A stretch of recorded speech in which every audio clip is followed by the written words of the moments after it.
Hi, everybody. Welcome to another episode of That Early Childhood Nerd. I'm Heather Burnt Santee, and on the show today with me is Bethany Corrie. Hi, Bethany. Hello. Yay. And hi, Richard. Richard Cohen is here. Hello, everyone. Yay. We haven't recorded together in a while. No, we have not. Any combination of this. Yeah. Yeah. So yay. So thanks for coming on. We're going to talk about an article that was published in NACY's Teaching Young Children magazine, not the Young Children Journal, but Teaching Young Children. And the article is called Stepping Back to Nurture, written by Krystina Tapia, Emma Pickering, and Jesse Coffino. You may recognize at least Jesse's name and probably the other two from previous episodes that we've done about Anji play. So let me do the quote, and then we'll probably go all over the place. But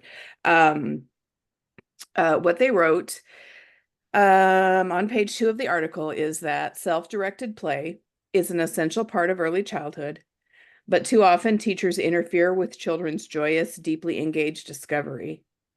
We rush in to orchestrate a certain outcome or product. We interrupt conflict to offer our own mediation strategies. We point out what we think children should be learning rather than letting them have their own experiences of discovery. What if we focused on being present and observing? So the article does talk about Anji play practice and gives examples from real classrooms where Anji play is used as the kind of philosophical guide. And we'll dig into that. But I wanted to just let each of you kind of share what about this article made you say, yeah, this is the one I want to be part of. Or, whatever, let's just do this thing. Okay. Well, Ms. Corrie, you go first. Oh gosh, I was gonna make you go first. So I'm not very familiar with Anji play. Like I know kind of the name. Okay. But everything, whenever I read or listen to people talking about Anji play, the thing that connects to me is my interest in putting relationships first. Like that's how I am as a caregiver. And so I think, this main theme of the article of stepping back and like letting the building relationship that you have with the children guide your interactions with them, and having that trust component with your relationship with the child, for allowing them, like they gave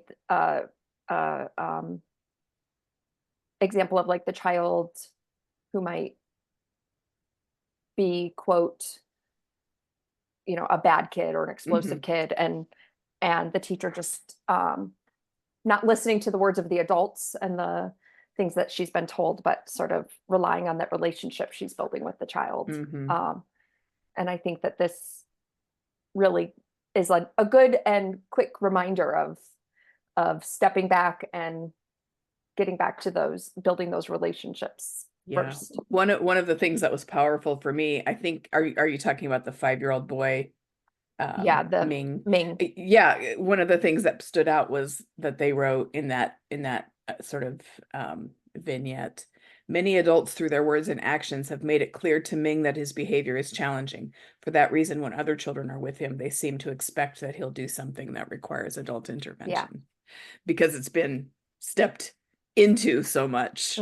His kind of life in the group and life in that program, rather than this idea of stepping back to nurture that we'll dig into a little bit more. Right.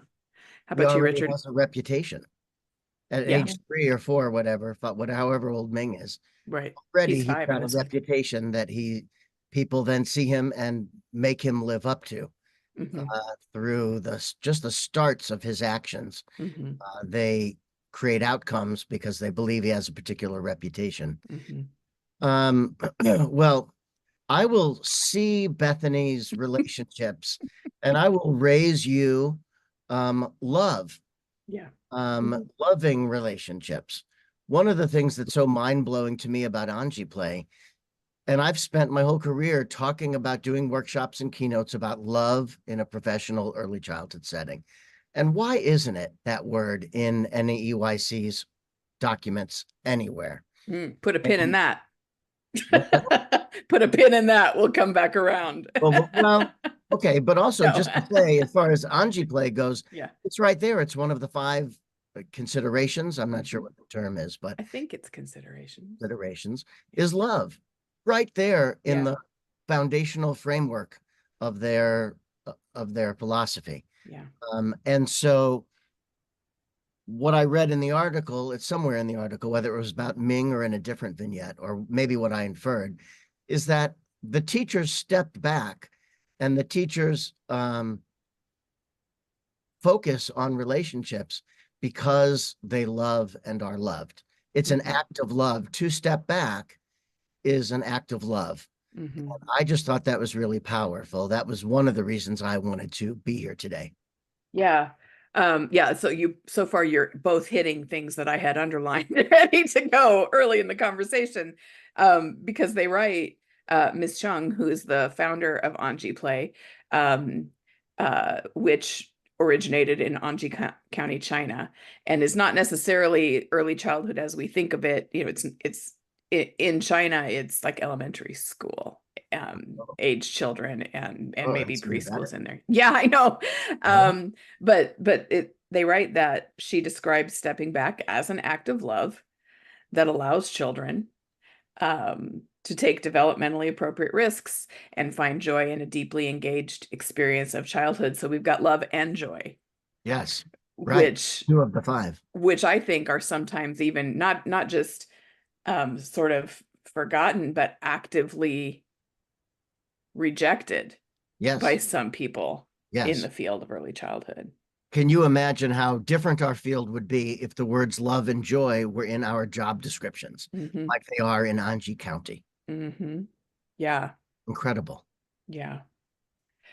Um, so we're all over the place, and I promise that that's how it would be before I'm all over the place, to be more clear. But I want to go back to the beginning of this article now. Okay. So as I said, this was published in Teaching Young Children, a NACE publication. And this is the only article that I have seen that has like a disclaimer like this at the beginning. And I remember hearing Jesse and Krystina talk about this process of trying to get this article published, but NACE insisting on this editor's note. And so what they say is, what NACE says at the beginning of the article is NACE content is grounded in developmentally appropriate practice, parentheses DAP, to foster young children's joyful learning and maximize the opportunities for each and every child to achieve their full potential. This article presents a teaching approach grounded in another educational philosophy, Anji Play, and then gives people some questions that I essentially feel like they're questions that are like, as you read, think about this. And it feels like what they're saying is, here are some questions to show you why this isn't a great approach. Oh, I didn't. According to our guidelines. Oh, okay. You didn't take it that way? No, it said questions like, how are they the same and how are they different? Mm-hmm. And I have a lot to say about how they're different, but I didn't Yeah, maybe I'm as a just so slam. biased that that's how I saw it. I think it's clever the way it was written. Mm. And I think maybe they're a little more subtle than I picked up on, perhaps. But yeah, it was not a gleaming endorsement of Anji Play. Yeah. Right? Yeah. I find it interesting because I'm like I always have like a best Susie Sunshine, Sure. best interest. Like I always Pollyanna. do things. Pollyanna, yeah. Ew, so dark. I know it's weird. I'm Weird. Wow. I'm a conflicted person. Well, She that's right. contains multitudes. And I do. So when I think about developmentally appropriate practice, and I always view it as just like this good thing that Right.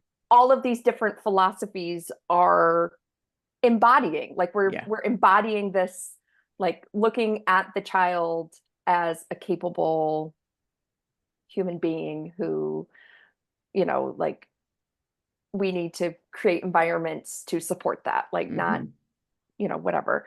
And so I just find it interesting that they would read this article about like trusting in children's own self and own knowledge of self, and then go, but is that really DAP? Is Right. that Right. is that appropriate to Or it's an trust appropriate thing them? you should do sometimes. Yeah. Now and then you should do that. But Yeah. That's how but I, really, how are they going to learn if you're trusting them? Is that the way we want to go? right. Right. Um, How will they be ready for kindergarten if you just trust them where they're at? Yeah. Well, and I think it was the term uh maximize opportunities for each and every child to achieve their full yes. potential. Like that's very much for me as I read it and as I have experienced some of these standards, the adult has to be in control, right? We can't just trust. They're not going to maximize anything if we just let them be children. But also, I think this idea of helping children achieve their full potential is euphemistic. I think that's just another way of saying children are deficits. They're walking deficits. Right. In some conversations, you know, I'm sure there's someone out there who uses the phrase very sincerely and authentically, but in these kind of conversations about standards and getting children ready for the next thing, talking about full potential, who gets to decide what a child's full potential is, and why aren't we talking about their full human experience now? It's always looking at what kind of usable product can we get out of this. Yes. Instead of just what this whole article about, the rest of the article is watching children, wondering about what's going on, learning about them, supporting them, and loving them, because they're children and humans and all that stuff. Yes. Agreed. And even the term stepping back implies that you're not there all the time. Like the things that are in the end of this article, the suggestions for stepping back, are brilliant and important. I love them. Yeah. But they're not things I step back to do. They're the things I'm always standing in. Yeah. And, being for young children. It's not, you know, it seemed, this article makes it seem like this is a secondary thing that you should think about once in a while. But people like the three of us, we live there. Yeah. So I just turned to that chart on the back where they give a column of examples of teachers or adults stepping in and a column of examples of people stepping back. So I think that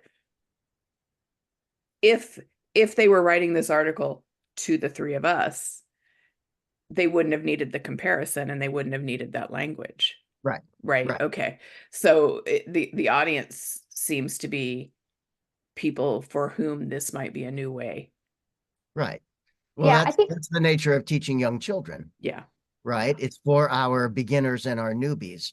Yeah. It's the little soundbite stuff for new people to our field to digest quickly. Yeah. Yeah.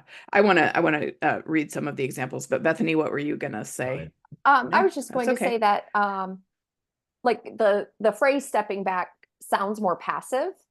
Oh, okay. Yeah. And like it's like I feel like stepping back, like with RIE resources for infant educators, like we talk about like pausing and stopping what you're doing before you Right. you know, to assess the situation and see what's going on. And I feel like that, like subconsciously, maybe like that passive language of like, well, I'm just going to stop.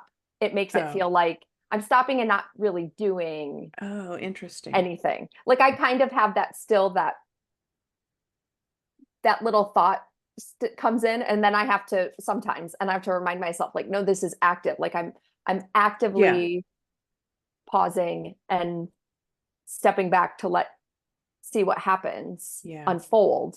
Okay. And before that happens, like you have to do a lot of work to build that culture of trust and between the children themselves and between the adults and the children. Right. Okay. Yeah. And let's remember the title of the article is Stepping Back to Nurture. So the implication is, well, you're not nurturing all the time. You're busy Yeah. teaching at them. But remember every now and then to step back to do some of that nurturing. Yeah. Oh, okay. No, Yeah, no, I didn't nurturing read it that way, but start with that nurture. makes perfect sense. Yeah. We don't step back to nurture. Out of our nurturing, out of our commitment to love and joy, Uh-huh. all of those items and suggestions are what we do all the time. Yeah. Okay. Yeah. So yeah, I didn't think about it that way. That's really interesting. Because for me it felt active because it's not stepping in or standing still. It's like an intentional, I'm going to pull myself out, or I'm just going to, not even that, I'm going to understand that my role as the teacher is not to use my knowledge and expertise to direct everything, but to Right. use my knowledge and expertise to wonder about things, to watch and wonder about things. Yeah. And I did hear intentionality in this yeah, article, yeah, and I appreciated that for the teaching young children audience. yeah, Remember that you do make intentional choices and you can intentionally step back. yeah. I appreciated the concept. It's just not where I live. Yeah. Okay. So just as an example, the first example on the chart is um, stepping in, asking questions of a child during play. Stepping back, allow the child to continue playing without interruption. Seek answers to your questions through observation and listening. So yeah, I think some of us, that's just, as you say, Richard, that's where we already live. Right. But I think, but so for them, for those people, then I wonder, maybe this article is giving them validation or language for just what they are already doing. So like for the people who don't understand, like you're not even doing anything. You're just sitting there watching kids and making notes or taking videos or whatever. So this gives different language that will maybe bridge that disconnect Yes. for the adults in the space. And I work with a different audience, which are all the newbies, and you do to a certain extent too. Yeah. As we are teaching community college, Yeah. we're working with all the newbies, and you watch them. And like I'm volunteering at a preschool right now, and I watch those lovely teachers, and they'll sit and point to a puzzle piece or a manipulative object and say, "What color is this? Yeah. What color is that? How many of those do you have?" And they think that's their job. Mm-hmm. And so to read an article like this that says, why don't you consider stepping back and just watching? Mm-hmm. For them could be revelatory. Right. So I appreciate it. Yeah. That Well, and most of my students, I have a couple that are just brand new out of, high school and haven't worked with children before. Most of mine have been working with children for a long time in programs that are very much focused on stepping in, because that's what's sold as being good practice, or otherwise you're being negligent because you're not getting children ready for the next thing, or we're just operating off of our own memories of being in school, and teachers teach at, they don't step back and trust and observe and love. So I think in my,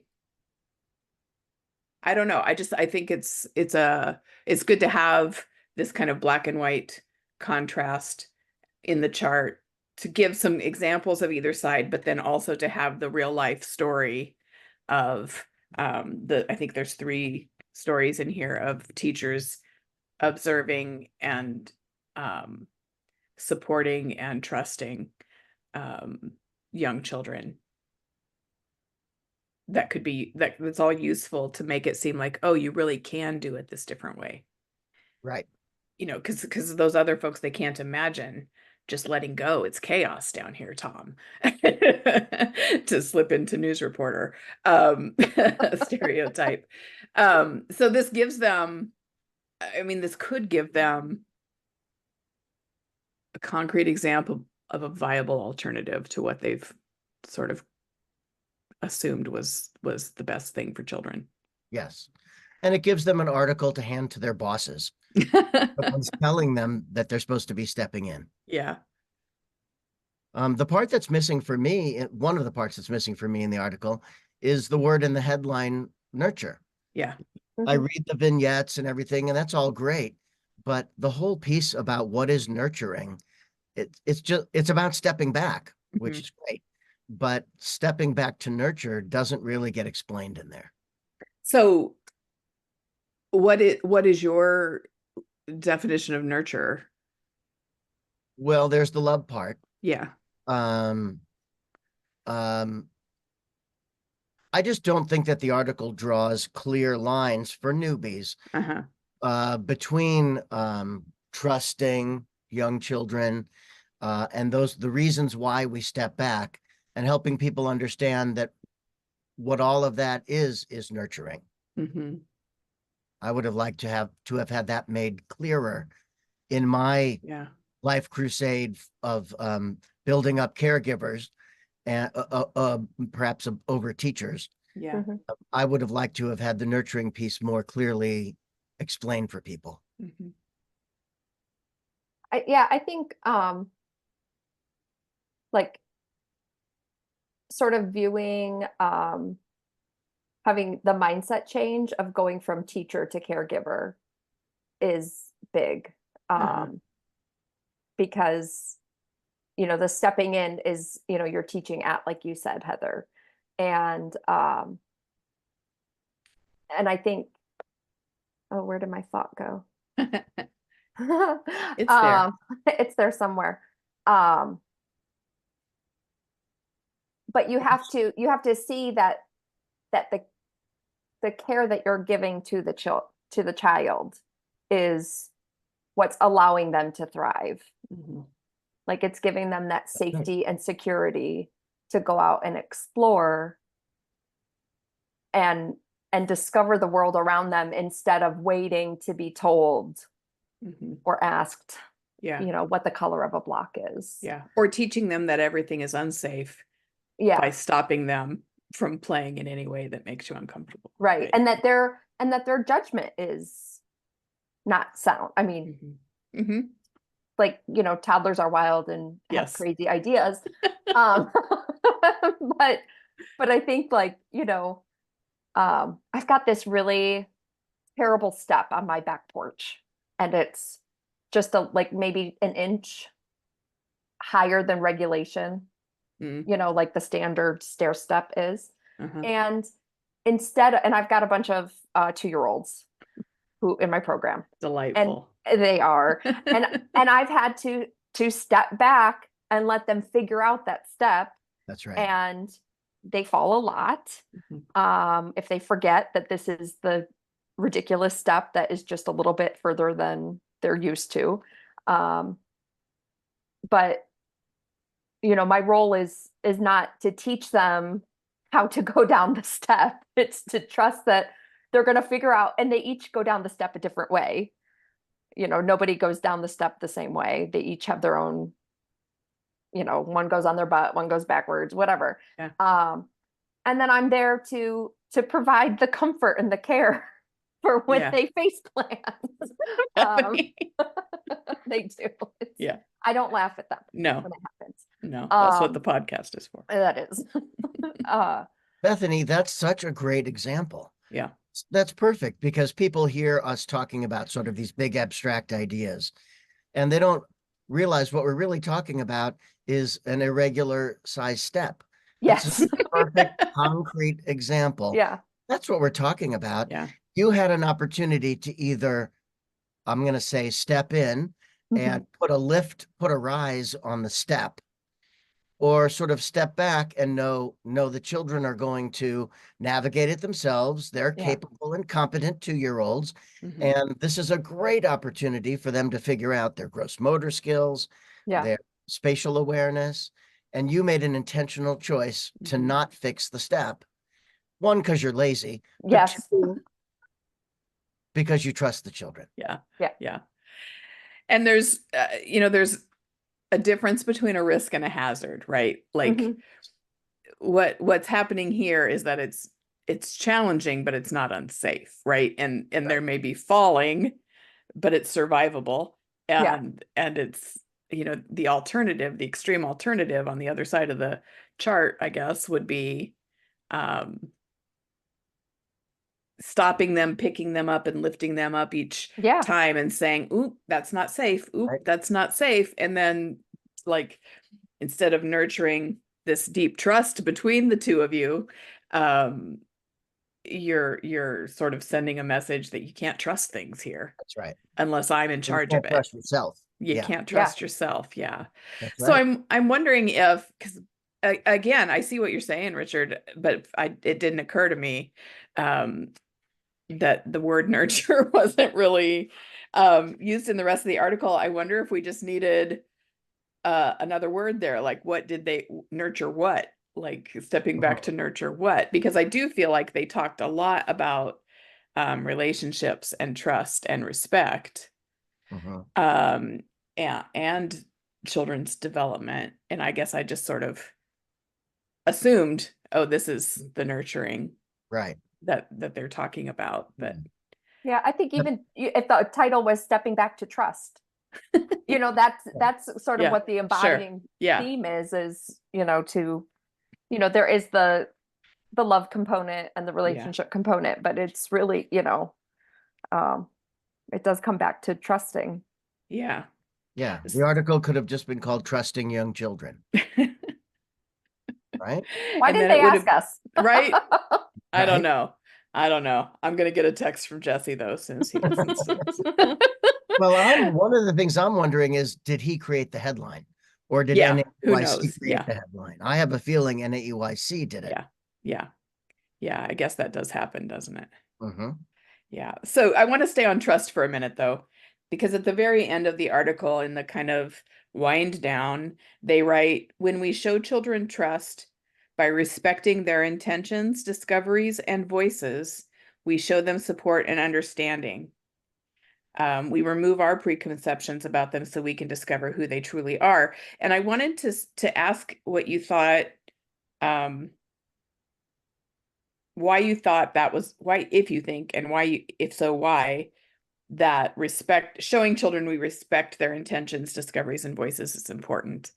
What does that mean? What happens if we don't do that, send that message, or if we just don't respect those things about children?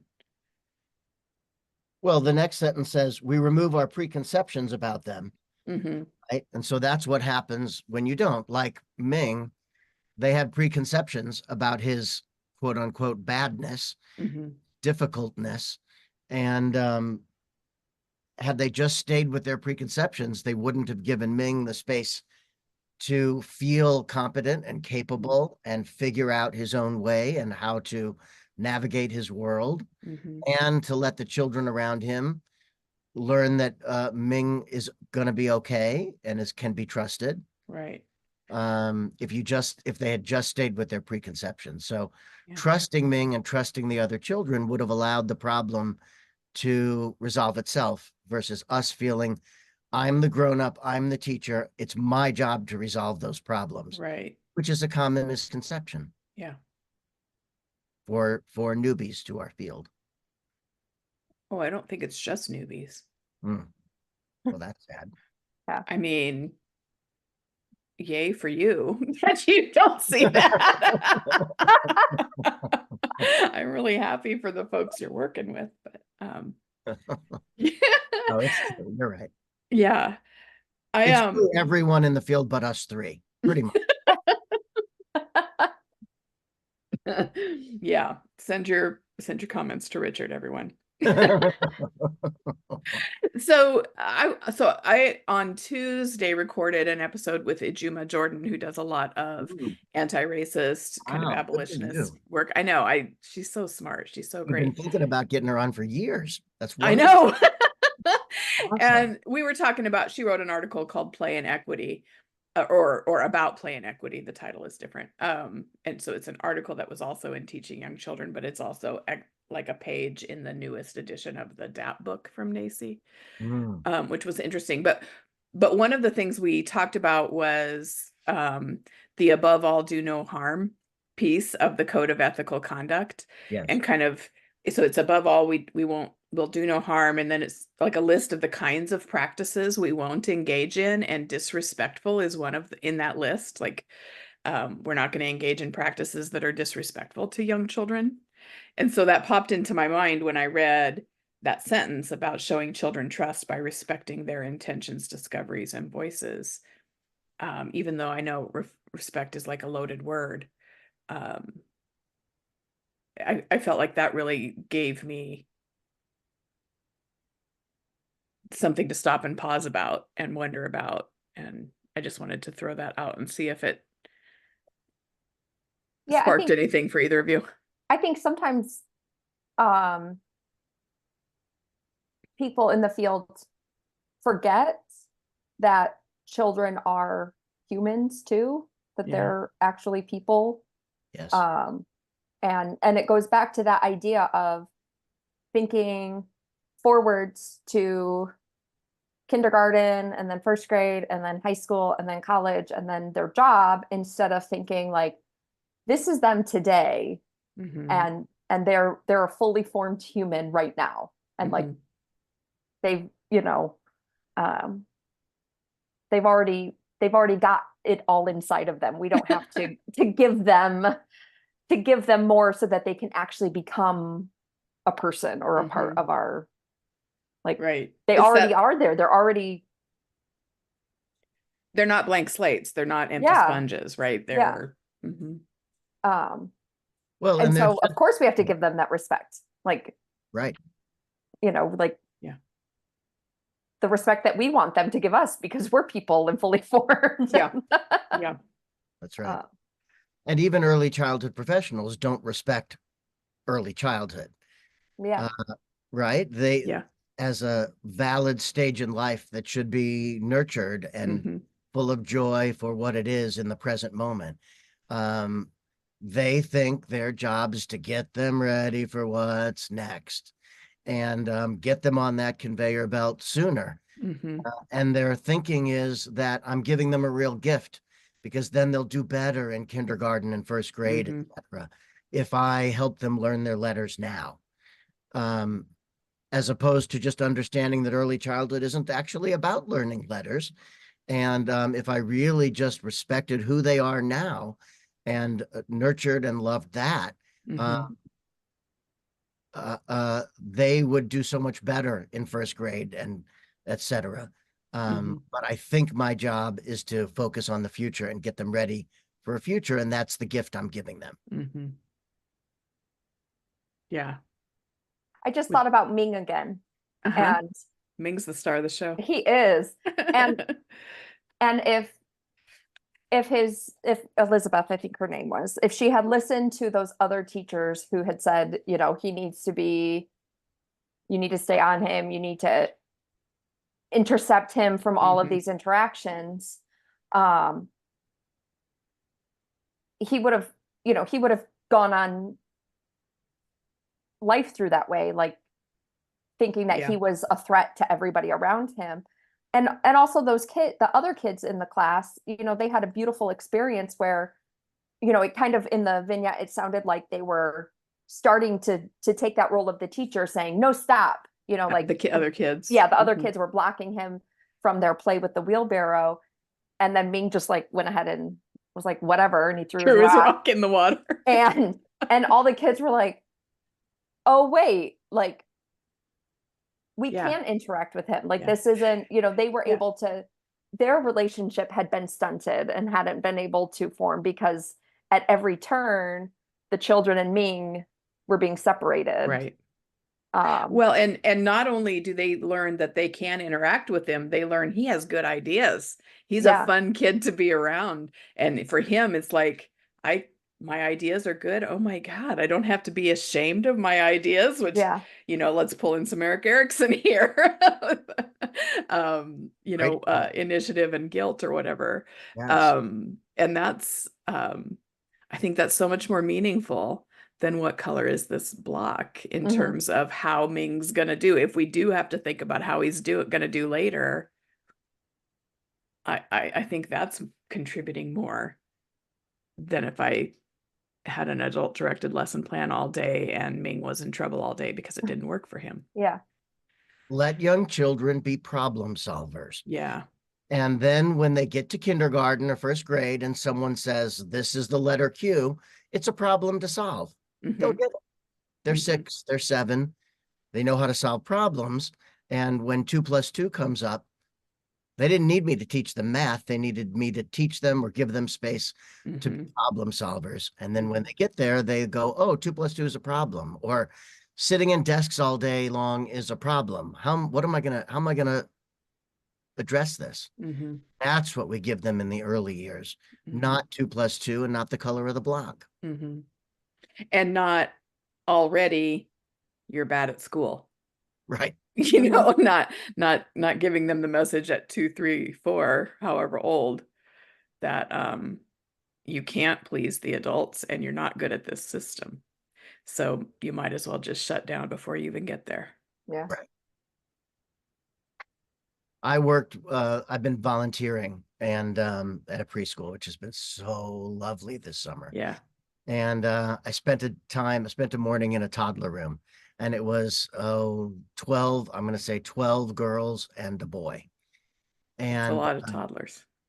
A lot of toddlers, maybe 10, I don't know. Yeah. Teachers, and maybe 10. And Okay. I don't want to call them out as to get them in ratio trouble. Licensing, right. I don't want to get them in ratio trouble. Anyway, sure it was 8. Not important. Yeah.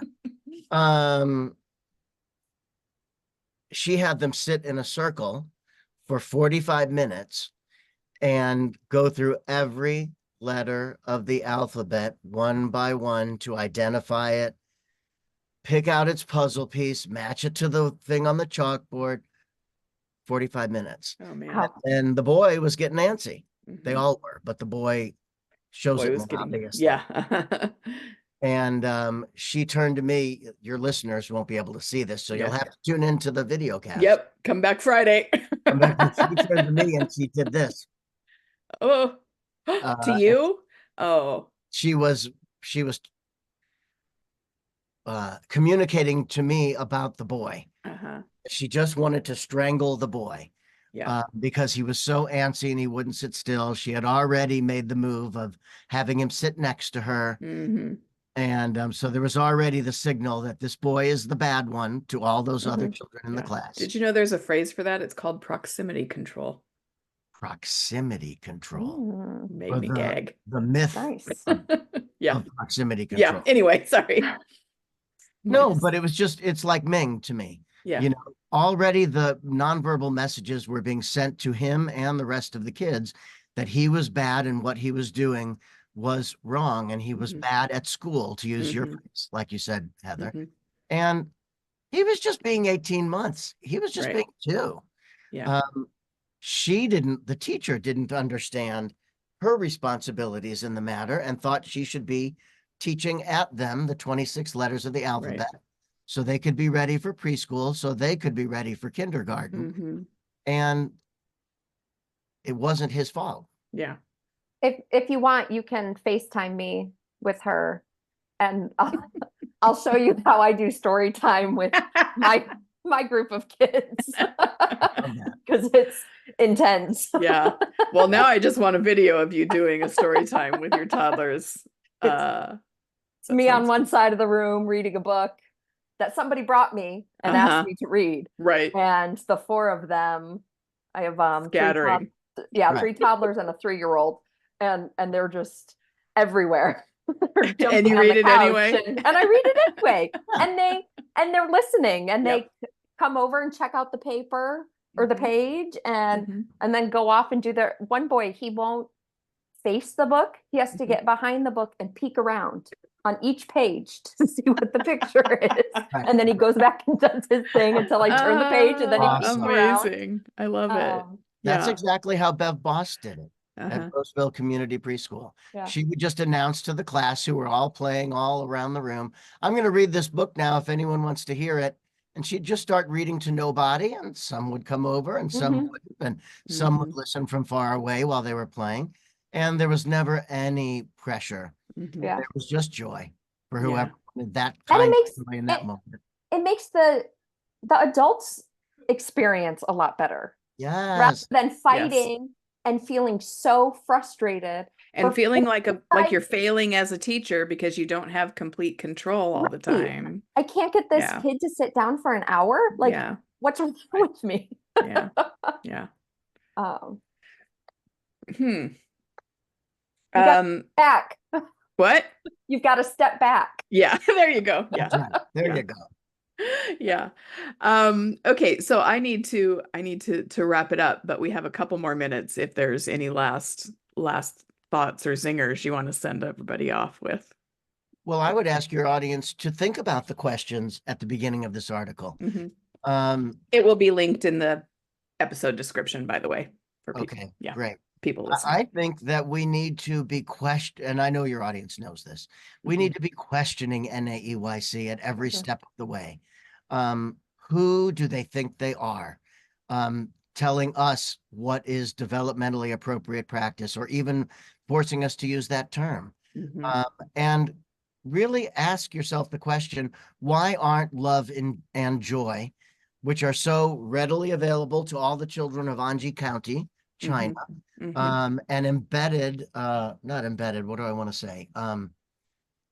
Codified in their official philosophy.